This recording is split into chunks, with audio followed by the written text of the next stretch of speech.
और यहाँ पे अब हम NHRP रेजोल्यूशन करेंगे। सो बिकॉज उस डेटाबेस में एंट्री मौजूद होगी तो हमें रिटर्न में बता दिया जाएगा कि जिस आईपी पर आप जा रहे हैं, जो कि ये आईपी है, इस पर जाने के लिए आपको जो आउटर हेडर का आईपी चाहिए वो 63111 है।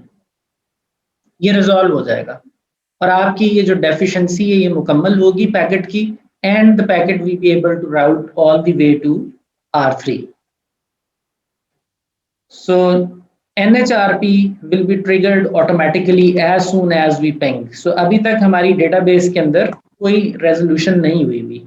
एंड जस्ट लाइक ARP, जब आप यहाँ पर रेजोल्यूशन कर लेते हैं तो ARP भी अपने पास कैशे मेंटेन करता है, ARP कैशे। वेयर एज यहाँ पे जब राउटर 2 में आप रेजोल्यूशन ये कर लेंगे तो इधर भी एक NHRP कैशे बन जाएगी और उसमें ये एंट्री रख ली जाएगी फॉर फ्यूचर यूज, ताकि बार बार रेजोल्यूशंस ना करनी पड़े। ऑब्वियसली इस एंट्री का अपना एक टाइमर होगा, टाइम आउट होगा, जिसके बाद ये फ्लश कर दी जाएगी dynamically learn. But anything that is dynamically learn that has a time to live, TTL, उसके बाद वो फिर रिफ्रेश होगी। We will talk about those timers once we understand it. So अभी तक अगर हम राउटर 2 पर फिर से शो IP NHRP करें, we can not see anything resolved in regards to router 3. Let's ping 1.3, we are able to ping। और अब हम देखें अगर, तो हमने रिजॉल्व कर लिया 1.3 के लिए WAN IP 63111। और ये सारी की सारी जो कम्युनिकेशन है बिटवीन R2 एंड R3, इसकी जो रेजोल्यूशन है वो R1 से हुई है। अगर मैं R1 जाके टनल इंटरफेस शट कर दूं तो आप ये देखिए कि पिंग पर कोई असर नहीं पड़ा। इस पिंग पर असर इसलिए नहीं पड़ा, बेशक हमने यहाँ पे जो WAN टनल इंटरफेस है वो डाउन कर दिया है, ये टनल हमने खत्म कर दी है। अब बात ये है कि इसके पास यहाँ पे कैशे में एंट्री आ चुकी है दोनों के पास। Since they have the entries, they are able to talk to each other because data plane तो उस हब के जरिए नहीं जा रहा, सिर्फ हमने इनिशियली रेजोल्यूशन की थी and then we are direct. हाँ, जब ये TTL एक्सपायर हो जाएगा, इसकी कैशे फ्लश हो जाएगी, उसके बाद जब ये रिजॉल्व करने की कोशिश करेगा और तब टनल इंटरफेस एग्जिस्ट नहीं करता रिस्पॉन्ड करने के लिए, then this will be an issue. तो अगर हम अपने राउटर 2 के ऊपर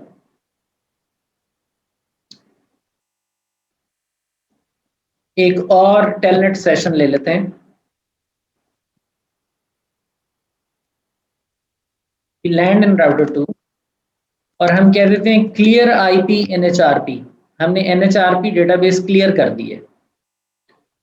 now you can see that the router is not able to ping any more.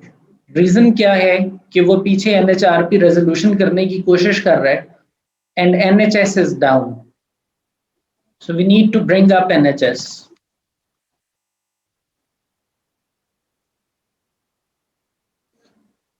So NHS के अप हो जाने के बाद हमारी जो NHRP रेजोल्यूशन रिक्वेस्ट्स हैं वो ऑनर होते साथ ही हमें पिंग का रिप्लाई अपने राउटर के ऊपर दोबारा से आना शुरू हो जाएगा।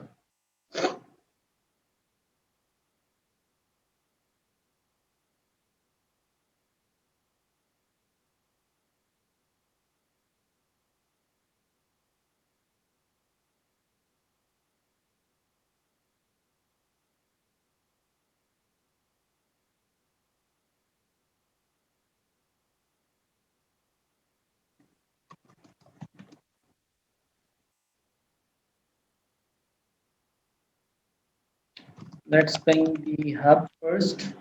Hub is working और अब हम 3 को पिंग करते हैं।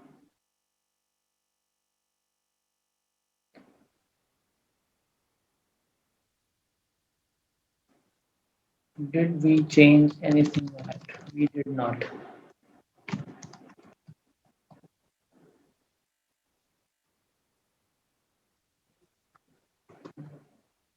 This router is not registered anymore. हम इसको एक दफा शट कर देते हैं. Once we understand the timers, we will come to know कि जो हमारी कैशे है राउटर के ऊपर वो किस तरह से फ्लश होगी.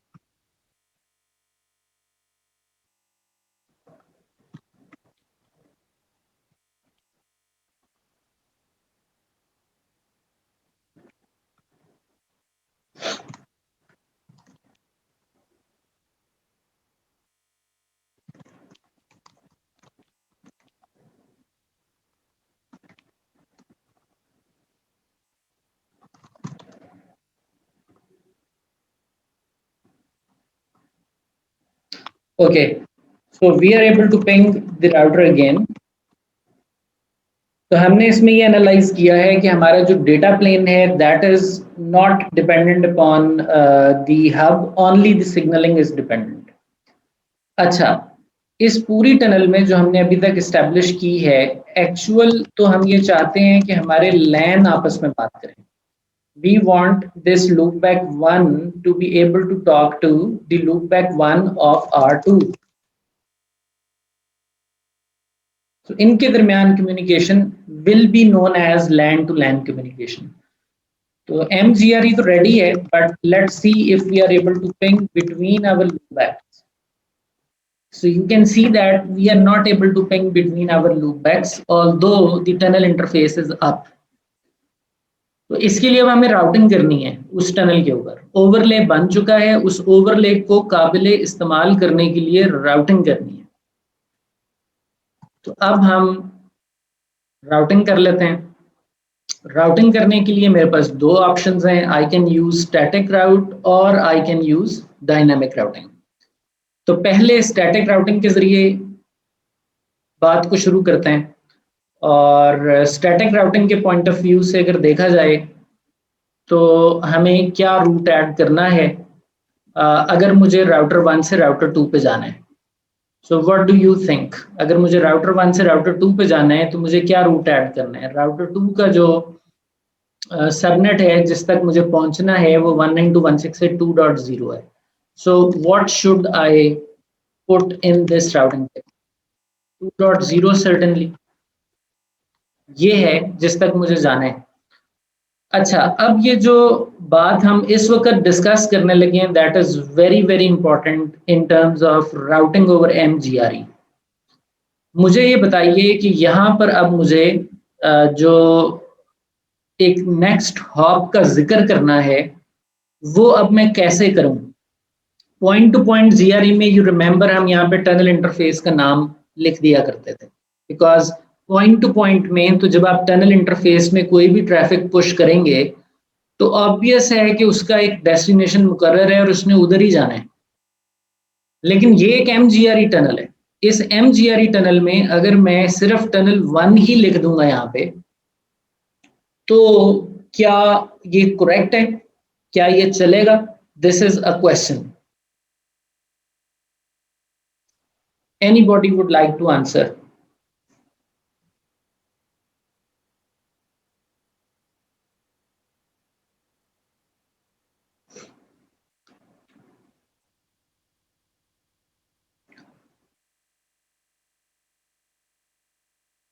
कोई इनपुट देगा कि यहाँ पे हमें क्या देना चाहिए R1 पर in order to reach R2 LAN to LAN.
जी एनीबॉडी,